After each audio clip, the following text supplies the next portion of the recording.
Assalamualaikum warahmatullahi wabarakatuh. Waalaikumsalam warahmatullahi wabarakatuh. Alhamdulillah wassalatu wassalamu ala rasulillah Sayyidina Muhammad ibni Abdillah wa ala alihi wa sahbihi wa mawalah, amma ba'du. Alhamdulillah, pada siang hari ini kita kembali melanjutkan kajian rutin kitab Bulughul Maram, masih di dalam kitab Shalah, yaitu kitab tentang sholat, bab yang kelima ya. Bab yang kelima, babul hathi alal khusyu'i fi sholat, yaitu bab tentang anjuran atau dorongan untuk khusyuk di dalam sholat. Hadis yang ke 190.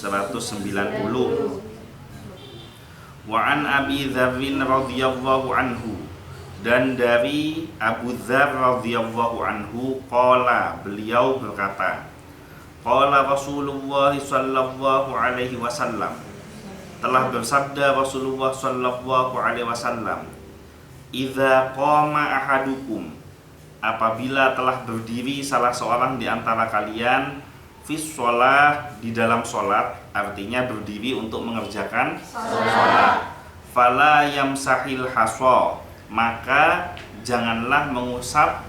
Yamsah masih ingat ya, masahun artinya mengusap. Haso, ada yang tahu? Kalau kemarin aso itu apa? Nah, lupa ada. Aso, saya kemarin membahas aso, tongkat. Nah sekarang haso, apa artinya? Haso, kalau haso pakai ain itu tongkat, kalau haso pakai ha, ada yang tahu apa? Haso itu artinya debu atau pasir.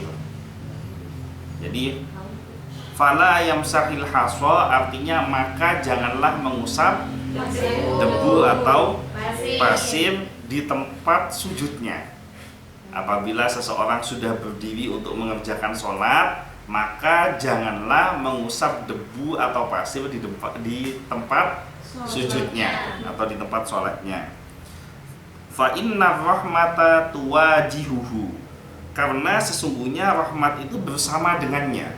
Jadi sholat, sujud, debunya nempel di kepala. Nah, nempelnya debu di kepala ini bersamaan dengan rahmat dari Allah.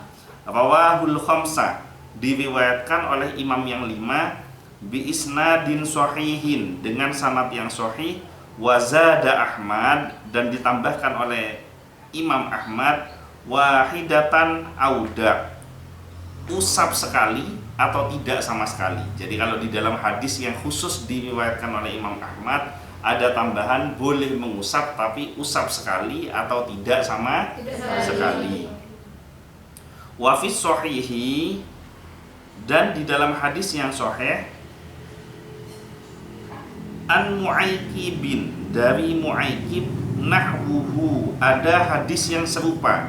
Jadi hadis tentang anjuran untuk tidak mengusap debu atau pasir di tempat sujud, bi ghairi ta'lil, tanpa menyebutkan alasan. Jadi kalau hadis yang kita kaji ini kan ada alasannya. Alasannya apa? Alasannya apa? Alasannya apa? Kan dibaca barusan. Janganlah mengusap debu jika salah seorang di antara kamu mengerjakan sholat. Janganlah mengusap debu di tempat sujudnya. Karena kan ada alasan. Karena itu kan alasan. Karena apa? Karena perasaan tadi tidak ada kata-kata mengganggu khusyuk deh saya ngomong tadi. Karena rahmat Allah bersama. Karena rahmat Allah bersamaan dengan menempelnya debu di muka atau wajah. Ya. Faham redaksi hadisnya? Kalau redaksi hadisnya tidak faham, gimana menjelaskan syarahnya? Yang pertama, yang dimaksud dengan al-haso dalam hadis adalah butiran kecil atau debu. Jadi maksudnya butiran kecil. Jadi al-haso itu debu atau pasir yang butirannya kecil yang tidak menyakiti wajah. Kalau menyakiti wajah ya tetap harus dibersihkan, karena itu akan mengganggu kekhusyuanmu nanti. Tapi selama tidak menyakiti wajah, tidak terasa apa-apa, maka tidak perlu untuk dibersihkan. Nah, biasa ditemukan pada tempat sholat atau tempat sujud. Jadi kadang-kadang di tempat sholat itu kadang-kadang ada debu atau pasir. Kalau zaman dulu malah lantainya itu kan zaman Rasulullah, masjid itu tidak ada lantainya. Jadi masjid itu tanah total gitu loh, pasir total, kan padang pasir gitu. Sehingga mereka sujud benar-benar di atas pasir. Nah, kalau sekarang kan sudah hampir tidak ada orang sholat di atas tanah kan, pasti ada alasnya. Nah, debu-debu yang ada di tempat sujud itu dianjurkan untuk tidak dibersihkan ketika kamu menemuinya pas waktu mau sholat. Jadi bukan tidak boleh membersihkan tempat sholat. Ini jangan salah tangkap bunyi hadisnya. Yang dimaksud itu, kamu sudah berdiri di tempat sujud, sudah siap-siap mau sholat, di tempat sholatmu kok ada debunya, tidak perlu dibersihkan selama debunya tidak menyakiti wajahmu. Kan bisa diukur, ini menyakiti wajah atau tidak. Ya kalau bliker, batuk kerikil, ya pindah dulu gitu. Masa mau dibiarkan? Selanjutnya, disebutkan alasan baiknya tidak mengusap butiran pasir pada tempat sholat karena di hadapannya saat sholat ada rahmat. Rahmat ketika itu turun, maka jangan disibukkan dengan hal seperti itu. Jadi bukan maksudnya debunya nempel di wajah terus debunya itu mengandung rahmat, bukan. Tapi maksudnya itu bersamaan dengan nempelnya debu di wajah ada rahmatnya Allah, karena kamu kan sedang sholat. Nah, pada hakikatnya orang yang sedang sholat itu orang yang sedang mendapatkan rahmat. Kan tidak semua orang sholat, benar tidak? Kan tidak semua orang Islam itu ketika masuk waktunya sholat, berarti kalau kamu bisa sholat, kamu dapat rahmat. Nah, jangan sampai rahmatnya kamu itu terganggu dengan mengusap debu di wajah, sehingga akhirnya kamu nggak khusyuk gara-gara ada debu di wajah atau di tempat sujud. Jadi ada ya sudah biarkan. Apalagi dari i'tidal, waktu ruku kamu kelihatan kok ada debu, ya sudah biarkan. Jangan pas waktunya kamu sujud dibersihkan dulu gitu loh. Walaupun tidak membatalkan sholat, karena kan hanya satu gerakan, sholatnya tidak batal. Tapi itu akan mengganggu nilai sholat kamu sehingga khusyuknya jadi berkurang. Paham ya sampai sini ya? Selanjutnya, orang yang sholat baiknya tidak menyibukkan diri dengan mengusap tanah pada tempat sujudnya. Hendaklah ia menghadap Allah ketika sholat dan berusaha khusyuk. Hendaklah ia sujud tanpa mengusap-usap tanah. Jadi maksudnya idza qama ahadukum fis shalah, itu maksudnya ternyata sedang sholat terus kelihatan debu, tidak perlu diusap. Tapi kalau mau diusap, kata Imam Ahmad tadi apa? Wahidatan auda, sekali aja usap atau tidak sama sekali, tapi tetap lebih bagus tidak diusap ya. Selanjutnya, larangan mengusap tanah pada tempat sujud menurut Imam As-Sun'ani dihukumi haram. Jadi ya, ini ikhtilaf ulama. Kenapa kok dihukumi haram? Karena dihukumi haram karena apa? Bukan mengusap rahmat Allah, berarti tidak paham penjelasan tadi itu. Bukan debunya ada rahmat Allah, tapi bersamaan dengan itu turun rahmat Allah. Kenapa Imam As-Sun'ani menghukumi mengusap debu itu haram? Karena kalimat yang diucapkan oleh Rasulullah ini adalah fi'il nahi. Apa bedanya fi'il amar dengan fi'il nahi? Masih ingat enggak fi'il amar itu apa? Kata perintah. Nah, kalau fi'il nahi kata larangan. Nah, berarti yang namanya larangan itu kan tidak boleh. Kalau tidak boleh berarti kalau dikerjakan haram. Nah, ini menurut Imam As-Sun'ani.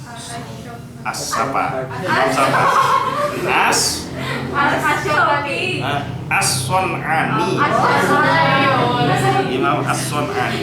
Memang kalau kajiannya siang itu dehidrasi apa ngantuk ya, Masya Allah. Namun, nih dengerin, ini masih pendapat Imam As-Sun'ani. Namun kalau ada hajat atau kebutuhan untuk mengusap debu atau pasir pada tempat sujud, maka lakukanlah sekali saja. Jadi maksudnya kebutuhan itu ternyata debunya itu debu yang agak besar. pasir yang agak besar yang berpotensi menyakiti wajah sehingga mengurangi kehusyuan atau kenikmatan di dalam sholat, maka boleh diusap tapi cukup 1 kali saja. Makanya usapnya itu yang serius, jangan setengah mak ngaleong pun. Ya kalau itu lebih dari sekali namanya kamu. Sekali aja seret selesai sudah. Bukan begini, kalau gini lebih dari sekali ya. Lanjut ya. Iya. Alasan larangan mengusap tanah pada tempat sujud adalah karena kita sholat, karena ketika sholat sedang ada rahmat di hadapan kita. Jadi ingat ya sekali lagi, bukan debunya itu rahmat, tapi bersamaan dengan debu yang menempel ada rahmat. Nah kalau diluaskan lagi, sebelum debu itu nempel, kamu sudah melangkahkan kaki ke tempat sholat, sudah siap-siap berdiri di tempat sholat, itu sudah rahmat. Apalagi kamu sudah benar-benar sholat dan ketika sujud nempel debu. Nah sujud itu kan puncak di dalam ibadah sholat. Jadi puncaknya sholat itu terletak pada sujud itu. Jadi paling apa ya? Paling istimewanya gerakan sholat itu terletak pada sujud. Karena sujud itu melebur segala kesombongan. Kalau dosa itu kamu sudah niat sholat aja sudah melebur dosa, baru niat dosanya sudah dilebur. Nah, kalau sujud itu melebur segala kesombongan. Mau pejabat, mau orang kaya, mau orang pinter, waktunya sholat harus sujud. Nah, sujudnya itu melebur kesombongan, menunjukkan bahwa dirinya itu berada dalam posisi serendah-rendahnya di hadapan Allah. Nah, maka pada waktu itu rahmat yang paling besar. Jadi rahmat paling besar itu terletak pada sujud. Makanya kenapa hadis ini mengatakan bahwa bersamaan dengan debu di situ ada rahmat. Maksudnya rahmat yang paling besar. Untung nggak ada yang namanya rahmat di situ. Nah, bahkan saking hebatnya sujud, ini para ulama dengerin ya. Para ulama mengatakan kalau kamu punya permohonan emergency, tahu ke emergency, darurat kepepet. Jadi kamu ada permohonan kepepet gitu, pokoknya harus ada misalnya. Itu dianjurkan oleh para ulama untuk memohon kepada Allah pada waktu sujud terakhir di dalam sholat. Tapi dianjurkan sholat sendiri, bukan sholat berjamaah. Jadi kamu sujud, subhana rabbiyal a'la wa bihamdi, subhana rabbiyal a'la wa bihamdi, subhana rabbiyal a'la wa bihamdi. Dilanjutkan kamu doa itu tidak apa-apa. Walaupun kamu sujudnya 1 jam tidak apa-apa. Yang penting jangan berjamaah, jangan tidur, jangan berjamaah ya.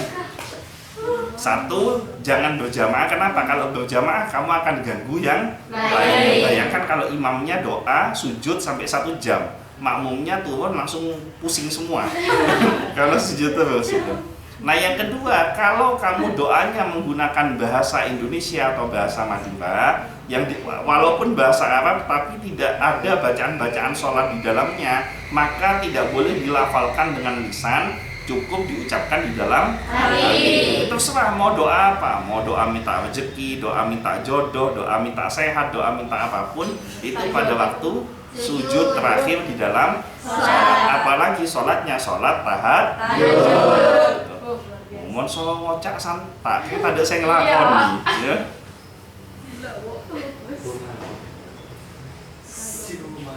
Selanjutnya ya, ada juga ulama yang mengatakan bahwa hal ini dilarang agar sholat tetap khusyuk dan kita jauh dari banyak bermain-main. Maksudnya jauh dari perbuatan yang sia-sia. Ya kayak tadi itu dicontohin Merli ya.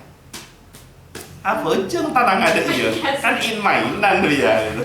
Jadi dalam sholat itu melakukan gerakan seperlunya saja. Kalau tidak perlu itu namanya main-main di dalam sholat. Selanjutnya, termasuk dalam hal ini adalah terlarang mengusap dahi dan hidung di tengah sholat.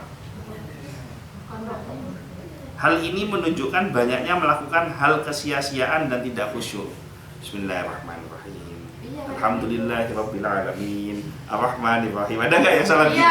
Itu enggak boleh, batal salatmu. Ya. Karena kan gerak lebih dari 3 kali. Jadi sebisa mungkin itu kurangi gerakan-gerakan, kalau bisa hindari gerakan yang tidak ada di dalam sholat. Kecuali kalau gatelnya sudah tak kelar, Misalkan geter kelap sudah ini.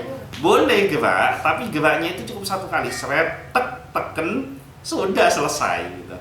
Bismillahirrahmanirrahim. Apa-apa lewat tempat kodung Mas. Tempatmu kena ya. Selanjutnya, Nabi SAW pernah sujud pada air dan tanah. Ini ekstrim. Rasulullah sujud di tanah yang ada airnya. Maksudnya benih kolam. Ya tanah itu tanah basah gitu loh maksudnya. Jadi sholat di tanah yang basah. Ya entah itu celot, entah itu bukan. Intinya tanah itu basah. Kalau celot tuh kan sudah tanahnya cik becanya kan gitu toh. Nah tapi intinya ini tanahnya ini basah. Lalu bekasnya terdapat pada dahi. Jadi begitu sujud, duduk, dahinya ini nempel tanah karena tanahnya basah. Lantas setiap bangkit dari sujud, Nabi SAW tidak menghapusnya. Jadi setelah bangkit dari sujud tidak dihapus. Ini apa makna penjelasan riwayat ini?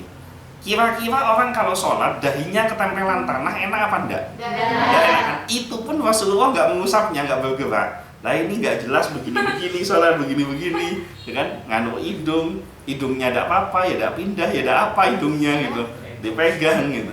Sebenarnya bukan gatel, punya perasaan gatel, itu beda lah ya. Gatel dengan punya perasaan gatel. Nah kalau gatel beneran, itu beneran gatel. Tapi kalau punya perasaan, nah itu berarti setan sedang ganggu kamu di dalam sholat. Gitu. Jadi setan itu mengganggu. Makanya kamu tuh jangan heran ada orang malas mengerjakan sholat, bahkan kamu sendiri malas. Itu tidak usah heran. Kenapa? Sholat aja kamu diganggu setan. Apalagi kamu sedang tidak sholat. Oh setannya itu luar biasa kuat. Sedangkan kamu dalam keadaan sholat aja kamu masih diganggu ya kan. Yang ingat kejemuran, yang ingat sama nasi belum dimakan ya kan. Yang waktu sholat ngelihat kakinya temennya marah aja.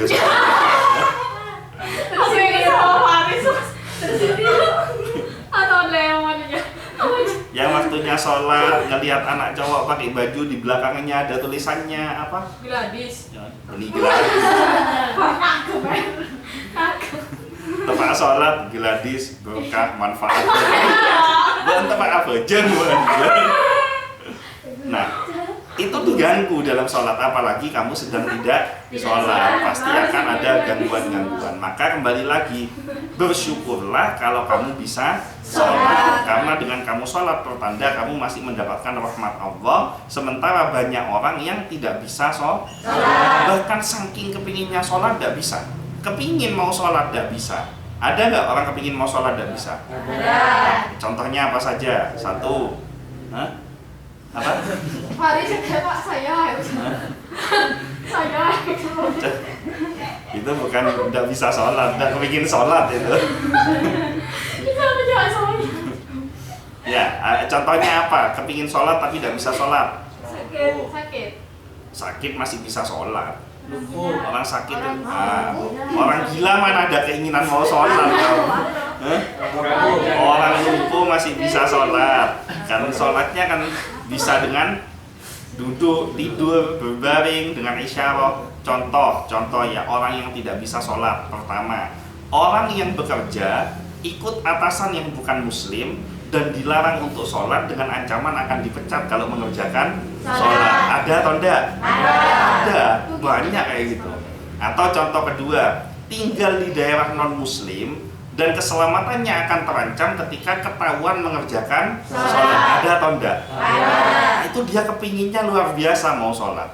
Makanya kamu bersyukur, sudah tidak mau sholat dipaksa itu bersyukur.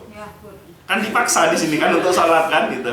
Nah dipaksanya kamu itu sudah rahmat dari Allah. Allah itu baik sama kamu, Allah itu cinta sama kamu, Allah itu memberikan kasih sayang pada kamu.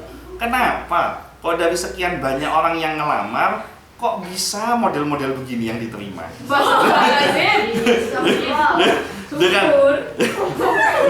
Dengan barokahnya model-model gini ini diterima, akhirnya model-model begini ini yang akhirnya istiqomah sholat gitu kan, bagus jadi, benar nggak? Jadi sholatnya kamu di toko Gladis itu sudah rahmat. Ada pertanyaan sampai di sini? Ada. Yes, ya. Giliran libur ada pertanyaan. Saya ingin bertanya tentang khusyuk. Sudah masuk. Yang ada, oke. Nabi Muhammad SAW mengajarkan sholat itu melek, tidak merem. Dan bagaimana hukumnya ketika sholat itu merem, dan jika merem itu sholatnya menjadi lebih khusyuk? Ya. Yang pertama, ada satu ayat yang berbunyi qad aflahal mu'minun alladzina hum fi sholatihim khashi'un. Itu surat Al-Mu'minun. Kalau sahun itu surat Al-Ma'un.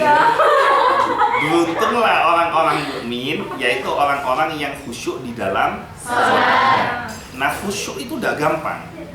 Tidak semua orang itu bisa khusyuk. Bahkan dalam sebuah riwayat diterangkan salah satu sahabat yang terkenal paling khusyuk di dalam sholatnya itu adalah Sayyidina Ali bin Abi Thalib. Itu ceritanya beliau di dalam peperangan, kakinya ini, betisnya ini tertancap panah. Kamu kan tahu panah itu kan bentuknya begini ya, nancep ke dalam. Nah itu kan sakitnya luar biasa gitu lah. Nah ketika panah itu mau dicabut, Sayyidina Ali ini mengatakan begini, jangan dicabut sekarang dulu, tunggu saya sholat. Nah, nanti waktunya saya lagi enak-enak sholat, kamu cabut. Kenapa? Karena ketika Sayyidina Ali sholat, beliau itu benar-benar khusyuk, saking khusyuknya dalam sholat, dicabut panahnya itu tidak terasa. Tidak usah pakai obat bius, dicabut tidak terasa saking khusyuknya di dalam sholat. Beda dengan anak Gladys, beda wing-wingan sudah tidak khusyuk. Ini panah nancep, ditarik tidak terasa. Nah, suatu saat Rasulullah ini mengatakan, membuat perlombaan. Lombanya adalah siapa yang sholatnya paling khusyuk dari awal sampai akhir, jadi tidak terganggu pikiran apapun kecuali sholat, maka dia akan diberikan surban oleh Rasulullah. Boleh pilih surban yang mana saja. Akhirnya sholat sudah, para sahabat ini lomba, satu persatu berguguran. Ada yang baru doa iftitah sudah ingat dengan rumah, ada yang ingat sama istrinya, ada yang ingat sama anaknya, macam-macam sudah. Sayyidina Ali ini enak, dari awal beliau tidak ingat apapun. Maksudnya tidak ingat apapun bukan hilang kesadaran, maksudnya itu dia nikmat dengan sholatnya, tenggelam di dalam kenikmatan sholat. Sama dengan kamu kalau main game, enak main game kan kadang-kadang ada orang lewat kamu tidak kelihatan kan, karena asyiknya main game. Nah kurang lebih kayak gitu, asyiknya sholat sampai tidak merasakan kecuali nikmatnya sholat. Terus itu sampai sujud, sampai rakaat kedua. Begitu persis di tahiyat akhir, sudah mau sampai fil alamina innaka hamidum majid, terbersih di dalam hatinya, berarti yang menang saya. Nanti saya mau milih surban warna hijau di dalam sholatnya, gitu. Berarti yang menang saya. Lagi sholat ini, berarti yang menang saya. Nanti saya milih surban warna hijau. Kira-kira khusyuk enggak sholatnya? Sekelas Sayyidina Ali yang nancep panah di kakinya, dicabut dia tidak terasa apa-apa, masih bisa tidak khusyuk di dalam sholatnya. Ini pertama dulu ya, masalah khusyuk itu. Terus yang kedua, tentang masalah merem dan melek. Jadi mata buka sama mata merem. Sholat itu paling bagus dianjurkan itu dengan mata yang terbuka, ya kan? Kenapa kok harus dengan mata yang terbuka? Karena ketika kita sholat, kita harus tetap waspada dengan kejadian di sekeliling. Bisa jadi ada bahaya yang mengancam, misalkan ada binatang buas yang datang, atau ada orang yang jahat yang berniat ingin mencelakakan kamu, nungguin kamu sholat. Dan banyak itu dalam riwayat para ulama yang terbunuh ketika mereka sholat gitu. Para sahabat pun ada. Umar bin Khattab ditikam oleh Abu Lu'lu'ah itu ketika ngimami sholat. Bahkan dalam sejarah yang baru-baru sekarang aja, Bung Karno mungkin pernah tahu ceritanya, waktu sholat Idul Adha mau ditembak, yang nembak ini keliru, nyasar nembak imamnya ketika waktu Bung Karno masih jadi presiden. Maka dianjurkan untuk tidak matanya merem. Di hadis sebelumnya kan sudah dijelasin kan, uqtulul aswadaini fi sholah, ya, bunuhlah dua yang hitam ketika kamu sholat, yaitu ular dan kalajengking. Gimana bisa tahu di sajadahmu ada ular dan kalajengking kalau matamu Dan yang selanjutnya, sholat itu pas sebenarnya lebih khusyuk matanya melek daripada merem. Karena ada tata caranya supaya kamu itu benar-benar bisa khusyuk di dalam sholatmu. Yang pertama, mata ini fokus ke tempat sujud. Jangan melihat selain ke tempat sujud. Jadi fokus melihat ke tempat sujud. Nah, kemudian yang kedua, bacaan sholat yang kamu baca, ini pernah saya bahas sebelumnya. Pernah nggak kamu meluangkan waktu sejenak untuk memahami arti dari bacaan yang kamu baca di dalam sholatmu? Pernah nggak sejenak aja kamu pahami kabira walhamdulillah katsira itu artinya apa? Ketika kamu sujud subhana rabbiyal a'la wa bihamdi itu artinya apa? Ketika kamu duduk di antara dua sujud rabbighfirli warhamni wajburni dan seterusnya itu artinya apa? Waktu kamu tahiyat at-tahiyatul mubarakatuh shalawatut thayyibatul lillah sampai fil alamina innaka hamidum majid itu artinya apa? Pernah nggak ngeluangin waktu sejenak aja untuk ngerti arti bacaan yang kamu baca di dalam sholat? Hah? Ini kalau dari yang jawab dua itu sudah mewakili semuanya menurut saya. Tidak pernah meluangkan waktu untuk mengetahui arti bacaan sholat. Artinya apa? Berarti selama ini sholatmu itu hanya qomat kamit baca mantra. Kamu tidak tahu arti dari yang kamu baca, betul tidak? Sholatmu itu cuma qomat kamit kayak orang baca mantra. Gimana sholatmu bisa khusyuk? Jadi bukan masalah melek dan merem, gitu loh. Masalah khusyuk itu adalah dia bisa memahami bacaan yang dia baca, dan ketika ya kayak kurang lebih gini lah, ketika kamu para laki-laki menyukai seorang wanita kemudian minta waktu khusus ingin menyampaikan isi hatimu, ya kan, kira-kira kamu bisa menyampaikan dengan sepenuh hati dan fokus atau tidak? Ya contoh tanyakan sama yang pengalaman, waktu ngomong sama aku fokus enggak? Bisa fokus enggak menyampaikan? Bisa menghayati enggak bahwa memang sungguh-sungguh, ya kan, saya sungguh-sungguh mencintai kamu, menyayangi kamu dan lain sebagainya lah. Saya ingin menghabiskan hidup saya denganmu, saya ingin menikahimu dan lain sebagainya. Itu kira-kira ngomongnya sungguh-sungguh apa enggak? Sungguh-sungguh kan? Enggak, malu yang mau jawab dia. Ati ini ngelihat kamu, pengen tahu kamu sungguh-sungguh apa enggak?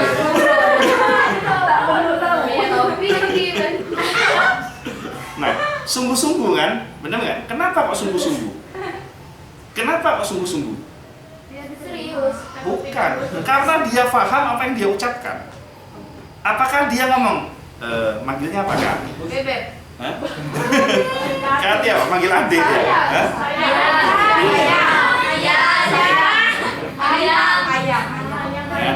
Emang Kiwam waktu meminang Ati ngomongnya begini, sayang, supaya saya khusyuk saya pejamkan mata dulu baru saya ngomong ke kamu ya. Enggak kan? Tetap melek kan? Benar enggak? Apakah mengurangi kekhusyukanmu mengucapkan itu? Enggak kan? Nah berarti artinya apa? Masalahnya itu khusyuk tidak khusyuk bukan pada melek dan meremnya. Masalah kamu khusyuk atau tidak khusyuk itu kamu ngerti enggak kamu sholat itu apa yang kamu baca? Gitu loh. Inna sholati, sesungguhnya sholatku, wa mahyaya, hidupku, wa mamati, matiku, lillahi rabbil alamin, hanya untuk Allah Tuhan semesta alam. Kan baru tahu sekarang? Iya. Ada, taunya apa pada? Inna sholati wa susuki, inna sholati wa susuki wa Toyota wa Yamaha. Ya jadi itu ya. Jadi khusyuk itu kalau kepingin khusyuk di dalam sholat bukan melek dan merem. Kalau Rasulullah menganjurkan melek, ya berarti yang paling bagus itu matanya memang terbuka. Karena ketika sholat itu pandangan mata betul-betul fokus ke tempat sujud, kecuali pada waktu tahiyat, ya waktu tasyahud. Waktu tasyahud, asyhadu an la ilaha illallah wa asyhadu anna muhammadar rasulullah. Mata yang awalnya ke tempat sujud ganti pindah melihat ujung dari jari yang sedang tasyahud tadi, ya. Jadi jangan merem, tetap paling bagus itu tidak merem. Kalau kepingin khusyuk, ngerti dulu kamu sholat itu apa yang kamu baca itu.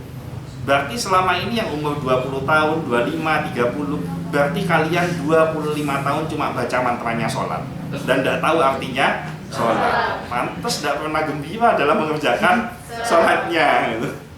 Cukup? Ya, mungkin itu saja yang bisa saya sampaikan. Mudah-mudahan semuanya panjang umur, sehat, selamat, istiqomah, mendapatkan rezeki yang barokah, mendapatkan syafaat dari Nabi Muhammad SAW. Al-Fatihah. Iya, Pak.